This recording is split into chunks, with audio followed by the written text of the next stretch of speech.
독일에서는 그 3분 안에 밥을 먹고 3분 안에 양치를 하는 거를 권장을 하지 않는다 그러더라고요. 오히려 음료나 어떤 음식을 먹을 때 그거를 입에 머금고요. 적어도 1분 이상 있는 사람들은 없잖아요.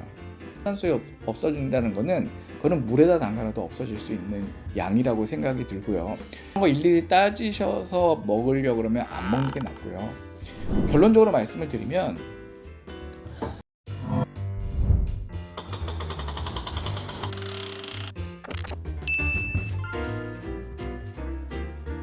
우선 말씀을 드리면 이런 게 있어요.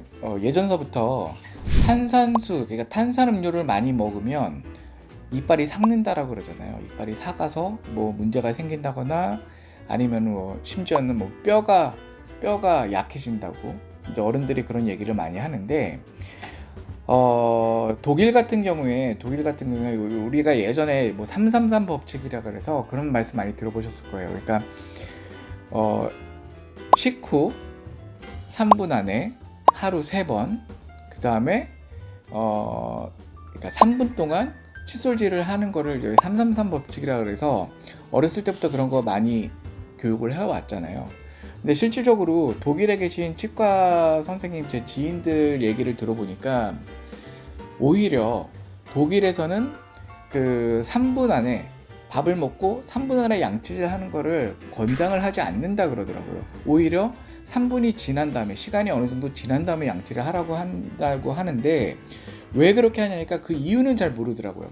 그냥 단순하게 그 음식에 포함되어 있는 약간의 산성 음식이라든지 산도에 의해서 치아가 부식되기 때문에 바로 식후에는 그런 치아가 부식되어 있는 상태에서 양치를 하는 게 오히려 더 안 좋다라고 얘기를 한다 하더라고요. 근데 제가 그걸 곰곰이 생각을 해보면 독일은 그 맥주를 많이 먹는 나라잖아요. 그래서 뭐 맥주나 와인이나 아니면 과일이라든지 아니면 식초라든지 이런 음식이 많이 먹기 때문에 그거에 의해서 뭐 치아가 어느 정도 부식이 된 상태가 그게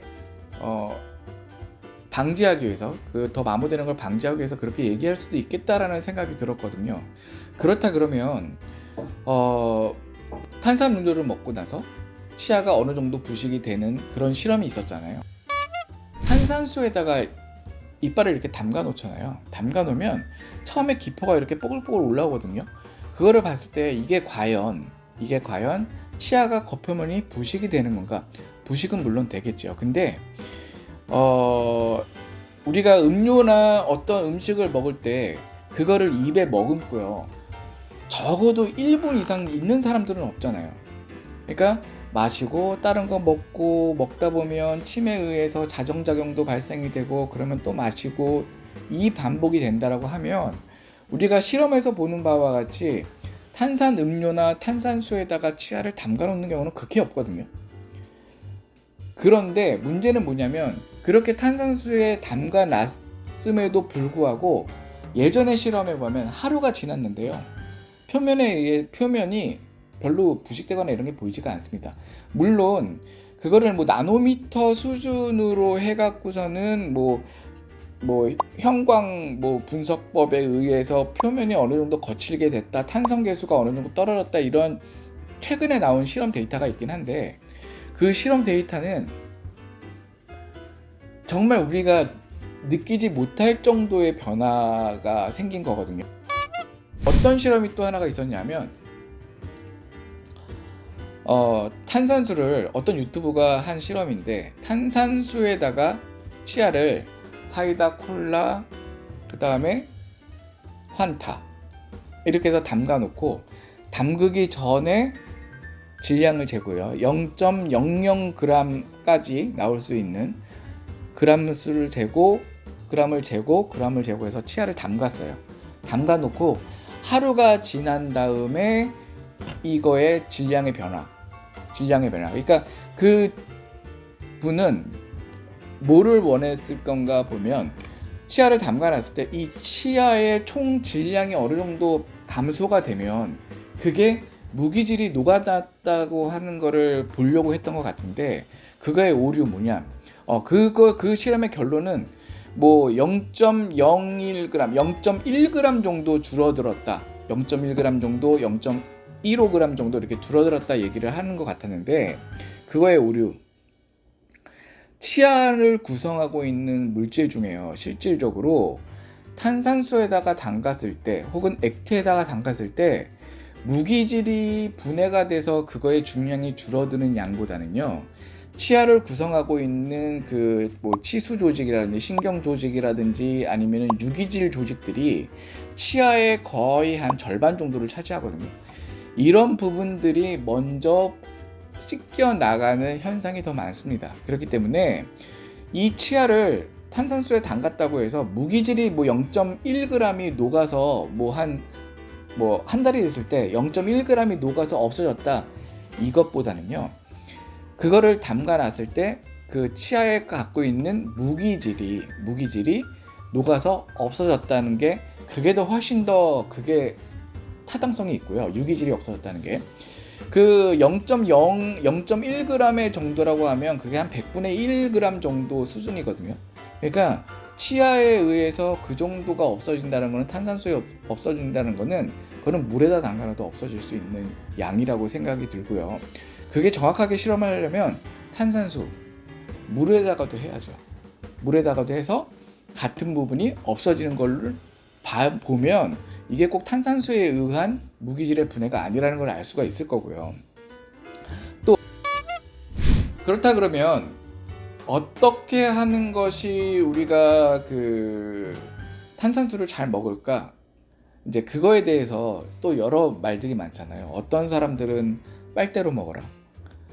그러면 또 거기에 또 댓글들을 보면 빨대로 먹으면 맛을 못 느끼지 않냐, 그런 말도 있고, 또 어떤 사람은 탄산수 먹고 나서 바로 양치질 하지 말고 물로 가글 해라, 그런 사람도 있고, 또 어떤 사람은 탄산수 먹은 만큼의 물을 먹어라. 그러면은 탄산수 한 캔 먹으면 350ml 먹으면 물로 350ml 마시라는 소리인데, 그런 거 일일이 따지셔서 먹으려고 그러면 안 먹는 게 낫고요. 결론적으로 말씀을 드리면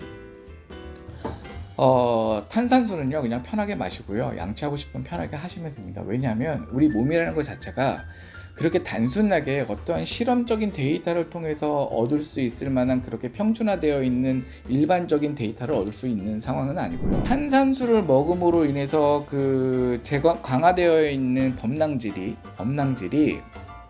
거칠어진다고 했을 때 물론 거칠어질 수 있죠. 거칠어질 수 있는데, 우리 몸에서의 작용이 어떤 보상작용이 있냐면, 보통 5일에서 일주일 정도 지나면 재강화라고 되는 리미네랄리제이션이라고 하는 보상 기전이 있습니다. 그건 무슨 기전이냐? 우리가 왜 자동차 같은 경우에도 이렇게 오래 쓰다 보면 표면에 광택이 없어져서 그 부분을 다시 광택을 내잖아요. 똑같이